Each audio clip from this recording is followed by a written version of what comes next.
And we're rolling. Alright, we're doing a little reaction video for the first time. I've never done this before, but this is going to be a good one. It's the Bungie Vidoc. It just came out on the 27th of October, so I've missed this here. Like I haven't seen. Well, I mean, I seen like 30 seconds of it there, and I was like, you know what, I'm gonna record it, and because this is gonna be good. Oh boy, this is gonna be good. Alright, let's do this. I'm gonna full screen it up. Beyond Light kicks off the next trilogy of stories that we're trying to tell with Destiny. Players are going to go on a journey to discover the true nature of light and dark. Light and dark. That's what we like to hear, brother. It's the beginning of players learning more about the darkness. And in fact, going so far as to wield it. It's about leaving Ooh, comfort and safety goosebumps. behind, walking a different road than one that you may have believed you were destined for. What makes something bad? What makes darkness dark? Who's right? Who's wrong? Who wasn't? How are those learnings going to change the characters that you have gotten to know over the last 6 years?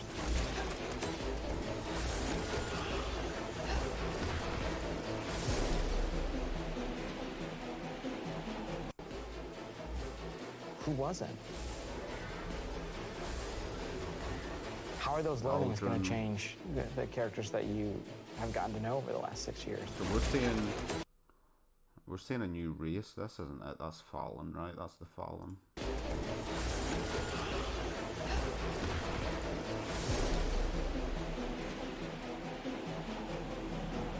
Forged in the storm. Hell yeah.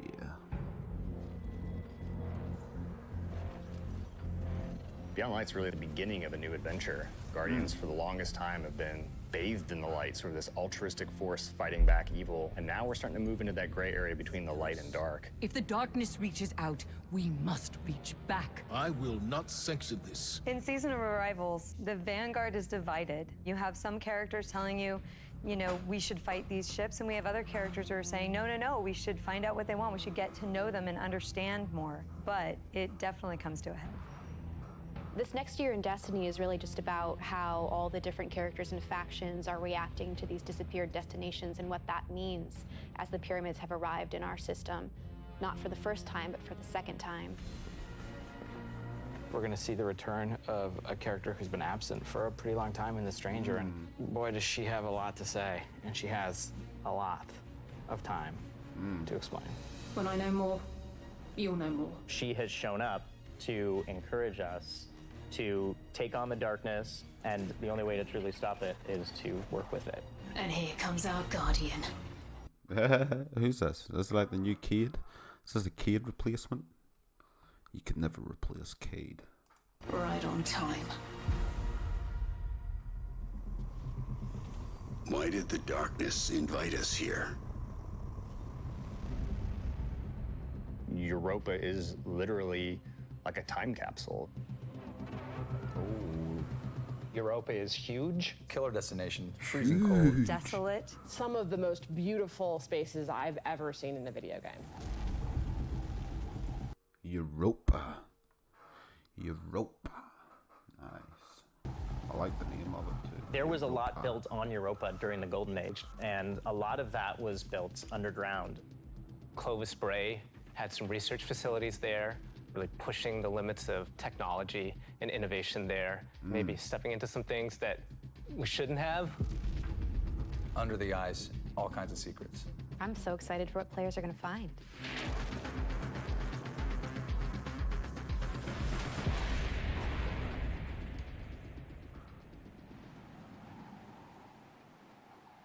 The storm on Europa was actually something we've wanted to do for a long time. We wanted it to feel harsh.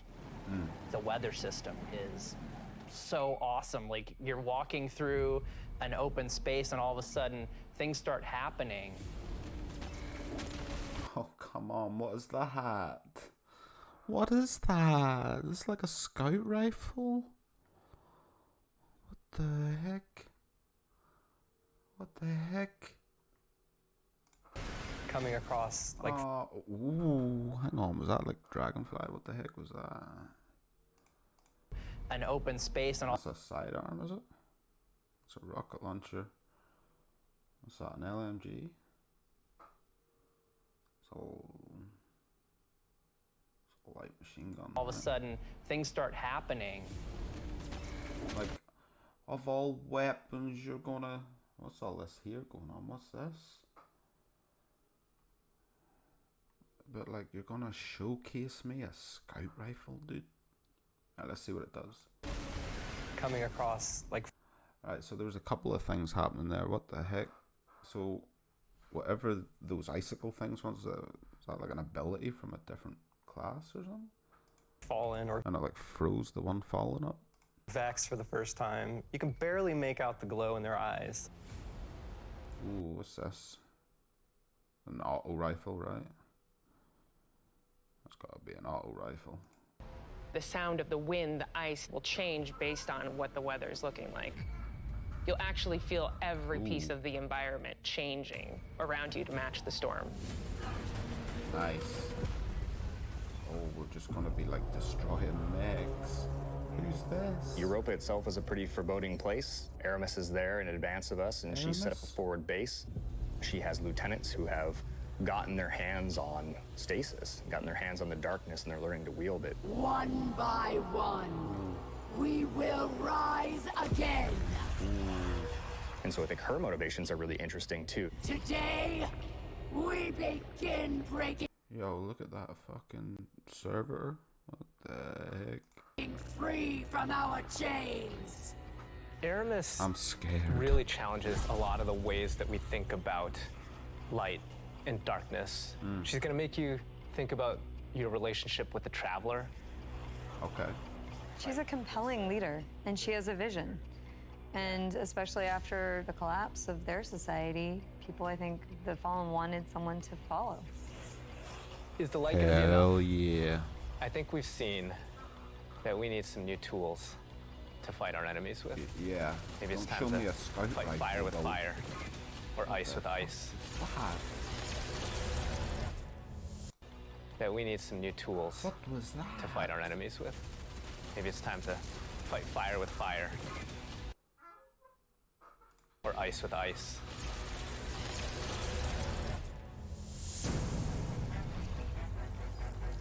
Stasis is, not just a set of new supers, but it's a new damage type. We've got Solar Void, Arc, and now we've got Stasis. Ooh. The idea for Stasis all really... Oh, I guess this looks different. It's a lot darker. That looks pretty nice, if you ask me. That looks nice. Does look nice. We've got Solar Void, Arc, So the red and now we've got Stasis. You've got abilities, aspects.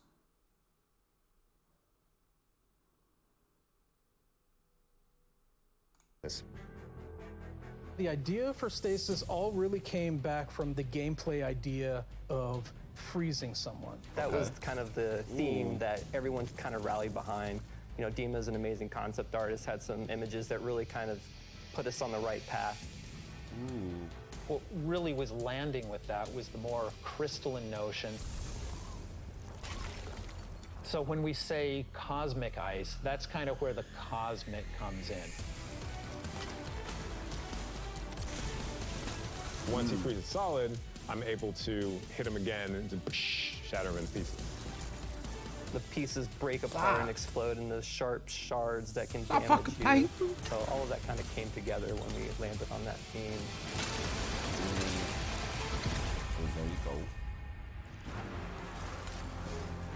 Stasis is going to not only change the way that you can attack or approach combat, there's also some really great ways that you can upgrade it Then you start getting into like the more interesting parts, things that we're calling aspects and fragments, which are additional ways to modify your subclass. Aspects are... Wait, hang on. This is a warlock? Is this Rift freezing these fucking enemies up right here? A little bit more potent. And then the fragments are the things that are class agnostic, but depending on what your class is and depending on what your aspects are and how you want to play, you're probably going to be starting to select different ones in there. This is just the beginning for Stasis. We're going to continue to expand on it. We're just excited for players to get their hands on this. Ooh, yeah. When we're creating a new palette like Stasis, we do what we call a source jam. Everyone on the team blocks out about a week where we can say, okay, you're going to go out into the world, microphone, recorder, record anything that reminds you of cosmic ice.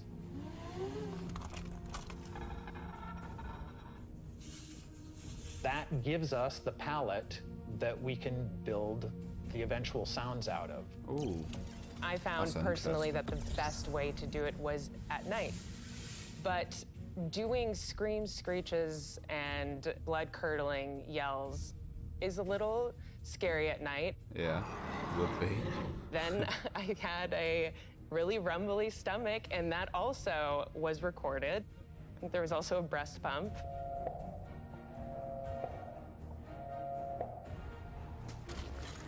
You have to make use of what you got. Is that a sniper right there? What was that?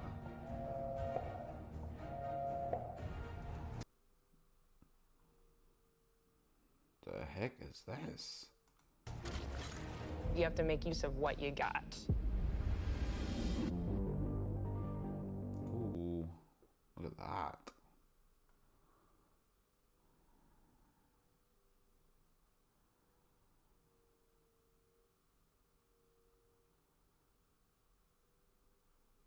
Is that the grasp? Same shape, same model, no? In Beyond Light, we have new exotic weapons for you.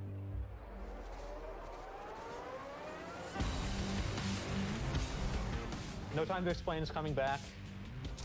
Instead of just being the gun that refills your magazine when you land precision hits, you actually get a little time portal, and it starts spitting out rounds alongside you. All right. You can actually have that on top of the Arc Soul, so you can be your own little mini firing squad if you build for it. I'm for it. Another one we have is the Laments. It uses up your sword's energy to give yourself a new combo that ends up in a big spinning slash. Probably the largest selling point for a lot of people is that it slices right through barrier champions. I think the largest draw for most people is actually going to be the fact that it is a chainsaw sword. Maybe. Yeah. Yeah.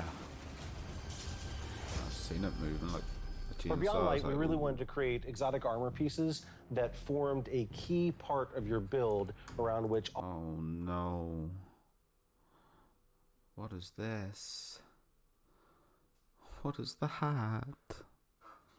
Is this another one-eyed mask? Bungie? all the other parts of your build could revolve. For example, the Titan gets the Icefall Mantle, which is a set of exotic arms that looks like it is crafted from Golden Age tech. When you activate it, you sort of slam your arms down, create a burst of stasis energy, and then you cover yourself in a Nova Shield. This is the Warlock one, isn't it? The Warlock exotic is Necrotic Grip. If you are facing a wave of thralls running at you, you can nail them with your melee attack, and it starts to burst and sort of cascade through the whole group.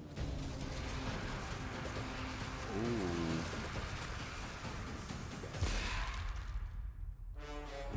But you have to be wearing that exotic to get that. Newcomers coming in too. If you've got a friend who hasn't tried it out, it's a really great time to jump in on New Light, that entry experience for free players. Last year when New Light launched, we brought back... I guess this is a good introduction for kind of Fallen Angels too. I know we're kind of on the lookout for bringing in a lot more, members and stuff too. So yeah, any new players that are hitting up this game and are needing a place to hang out, Discords will be linked in the description. back a small portion of the Cosmodrome. This year, we're bringing back a much larger portion of the destination. It takes some of the experiences that started with original Destiny 1, but puts them and stitches them together in a different way and adds new things and tells a different story. What you're gonna meet in this new opening experience is a character with not one, but two names from Fast and the Furious, Shah Han. Thank the light. I didn't think we had other Guardians on patrol here. What I love about the Cosmodrome is it feels like Destiny distilled.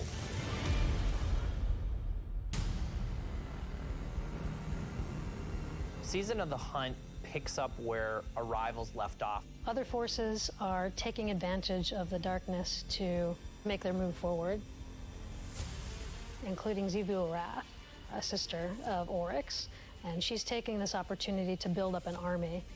And we're working with Osiris to try to stop her. That can't be good. Osiris goes out, stumbles across these hive growths that are driving combatants crazy.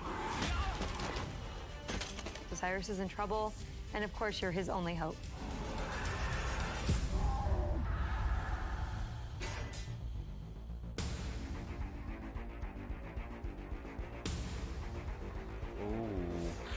We warned you it was going to be dangerous down here. Impossible. Ooh, got the goosebumps. We got the goosebumps. We finally catch up to what we saw at the end of Forsaken, where we saw Aldrin being brought back to life by a ghost. Aldrin, who now refers to himself as Crow, he doesn't know what he did. The slate's been wiped clean when he was resurrected as a Guardian.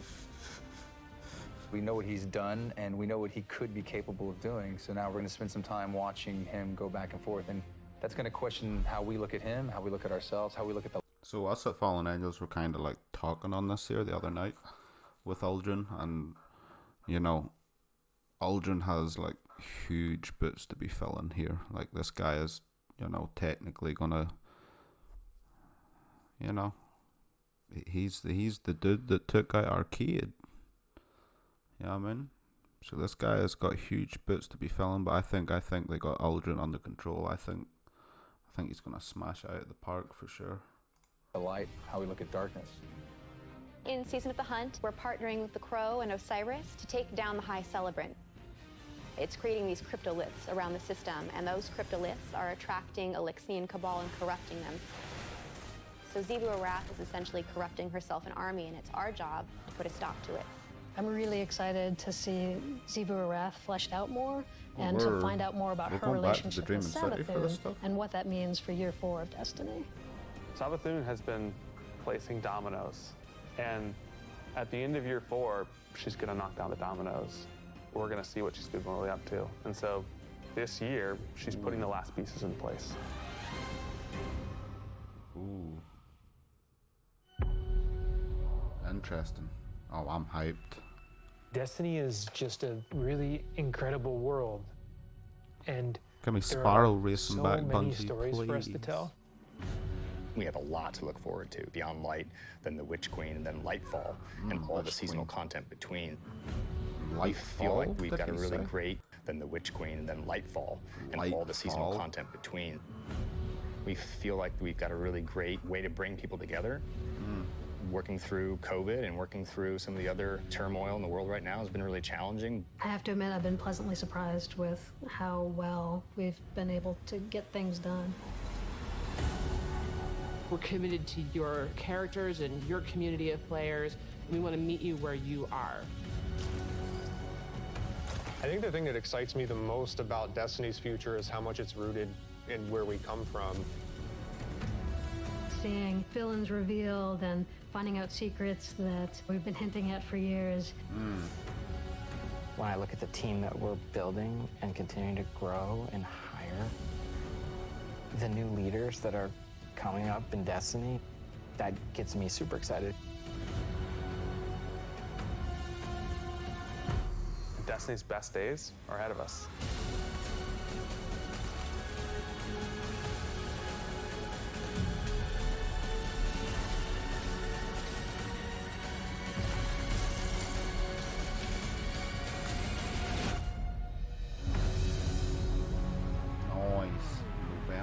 10th. We're like 4 days out.